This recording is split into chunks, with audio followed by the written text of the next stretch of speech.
warships scattered across contested waters, hypersonic missiles ready for launch. Every radar screen locked on target. This is Naval Frontline. China initiates live fire exercises near disputed islands in the South China Sea. The USS Ronald Reagan Carrier Strike Group operates 80 miles east. Philippine naval forces scramble to alert status. Japanese destroyers activate missile defense systems. 4 nations, 1 kill zone. The clock starts now.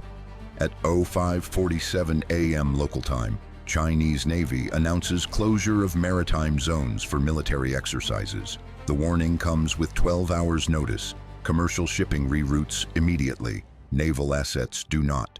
The People's Liberation Army Navy deploys 6 destroyers from Hainan Island. 2 Type 055 cruisers lead the formation. These are China's most advanced surface combatants. Each carries hypersonic anti-ship missiles. The DF-21D and DF-26 systems can reach speeds of Mach 10. Flight time to a carrier strike group measures under 6 minutes. No existing defense guarantees interception. This is the weapon designed to sink American carriers. Naval Frontline tracks the deployment as it unfolds. The Ronald Reagan Carrier Strike Group maintains position. The carrier displacement measures 100,000 tons. It carries 90 aircraft. 5,000 personnel operate aboard. 2 Arleigh Burke-class destroyers provide escort. USS Milius and USS Howard form the outer defense ring. 1 Ticonderoga-class cruiser anchors air defense. The USS Chancellorsville carries the Aegis Combat System. This system can track 200 targets simultaneously. But hypersonic missiles present a different challenge. Terminal velocity exceeds current intercept capability. The math is brutal and simple. Detection to impact allows 20 seconds for decision. Fire control solutions require 15 seconds minimum. That leaves 5 seconds margin. One system malfunction means failure. Philippine Navy headquarters in Manila receives the exercise notification at 06:15 a.m. 2 corvettes deploy from Palawan Island. The BRP Conrado Yap and BRP Andres Bonifacio head towards Scarborough Shoal. This reef sits 120 miles from Philippine territory. China claims ownership. The Philippines contests that claim. Both nations have ships in the area. The confrontation zone tightens. Who holds naval advantage here? A. U.S. Navy. B. China. C. Nobody wins in a missile exchange. Japan's Maritime Self-Defense Force monitors from Okinawa. 2 Maya-class destroyers steam south. The JS Maya and JS Haguro carry advanced SM-3 interceptors. These missiles target ballistic threats in space. Hypersonic missiles fly a different profile. They maneuver during terminal phase. Interception becomes exponentially harder. Naval Frontline sources confirm coordination between Tokyo and Washington. Intelligence sharing runs in real time. Satellite imagery updates every 12 minutes. The exercise zone encompasses 400 square miles. Chinese ships establish perimeter control at 07:30 a.m. No foreign vessels permitted inside. 3 Vietnamese fishing boats ignore the warning. Type 056 corvettes move to intercept. The fishing boats turn back. First confrontation avoided, but the carrier strike group does not retreat.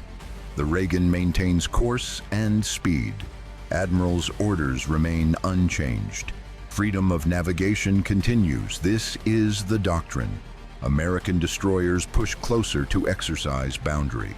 The USS Milius approaches within 12 miles.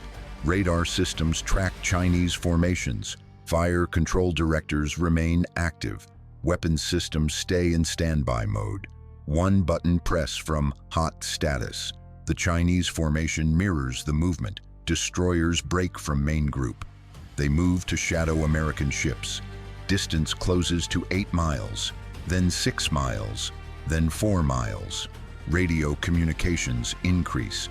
Bridge-to-bridge warnings transmitted, professional language with underlying tension. Each captain knows the stakes. At 09:22 a.m., the first missile launches. A DF-21D lifts from mobile launcher on Hainan. The rocket motor burns bright against morning sky. Telemetry tracking begins immediately. Flight path calculated within seconds. This is a test trajectory. The missile arcs toward open ocean. Target coordinates set for uninhabited waters. But the message transmits clearly. These weapons work. They fly fast. They hit hard. The Reagan strike group detects launch instantly. Aegis radars paint the missile signature. Combat information centers light up. Threat assessment runs automatically. Course projection shows no collision. But the proximity disturbs. The missile passes 60 miles from carrier position, close enough to demonstrate range, close enough to signal capability. Naval Frontline confirms this marks the 5th hypersonic test this year. Each test pushes closer to operational forces. Each test reduces response time. The doctrine of carrier invincibility faces reality check. Second missile launches at 09:35 a.m. Third missile follows at 09:41 a.m. The barrage continues through morning hours. 7 missiles total. Each follows different trajectory. The tests map various attack profiles. Some fly high altitude approaches. Others skim low across wave tops. The variety demonstrates tactical flexibility. American destroyers track every launch. SM-6 interceptors could engage, but standing orders prohibit interference. This remains international waters. Tests are technically legal. Engagement would escalate beyond control. The Philippine corvettes watch from 30 miles south. Their radar systems lack range for tracking. Visual confirmation only. They report back to Manila. Government officials convene emergency meetings. Statements prepare for media release. China's embassy receives formal protest. The diplomatic front activates while ships maneuver. But what happened during the night shift changed everything. Intelligence reports surface about submarine activity.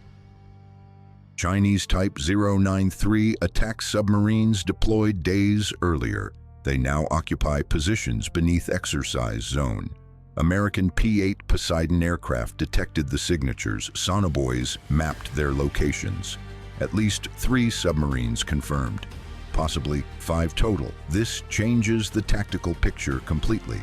Surface ships face missile threat. Submarines threaten from below. The carrier strike group operates in kill box. 360-degree threat environment. Naval aviation launches continuous patrols. F-18 Super Hornets maintain combat air presence. E-2 Hawkeye radar planes scan for threats. MH-60 helicopters conduct anti-submarine sweeps. The air wing works around the clock. Pilot fatigue becomes operational concern. But mission requirements allow no rest. Every sensor must remain active. Every weapon must stay ready. Japanese destroyers arrive at exercise perimeter by 14 hours. The Maya and Haguro take station 40 miles northeast. They establish radar coverage zone. Data links connect to American ships. The Allied network expands. China now faces combined tracking, but Chinese forces also reinforce. 4 additional destroyers join from South Sea Fleet.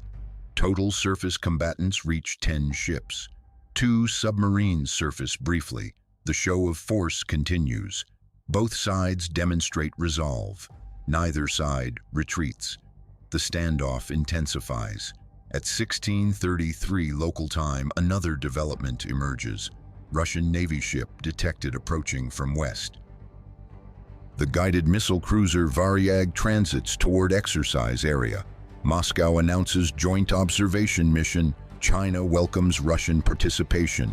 The naval confrontation adds 3rd major power. American planners recalculate threat matrix. Russian cruise missiles add new variable. The Varyag carries 16 P-1000 Vulcan missiles. These are supersonic anti-ship weapons. Range extends 300 miles. Combined with Chinese hypersonics, the saturation attack potential multiplies. No defense system can handle simultaneous threats. The mathematics of interception fail. Is this a warning or the start of something bigger? Naval Frontline analysis suggests calculated escalation. China demonstrates capability without crossing red lines. No weapons fired at actual targets. No ships directly threatened. But the operational lessons transmit clearly. Carrier strike groups face vulnerability. Missile technology outpaces defense. Maritime dominance requires reassessment.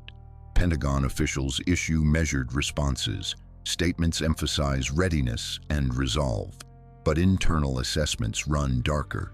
War game scenarios show troubling outcomes. Carrier losses in opening hours. Surface fleet attrition rates unsustainable. The South China Sea becomes contested space. American naval supremacy faces genuine challenge. Philippine defense officials express alarm. Their corvettes cannot survive this environment. Naval modernization programs accelerate. Discussions begin about missile acquisition. Japan considers offensive strike capability. Constitutional debates intensify in Tokyo. Regional arms race gains momentum. The exercise continues through sunset. Darkness brings no reduction in tension. Night operations commence. Ships illuminate with running lights. Radar emissions paint the darkness. Every vessel tracks every other vessel.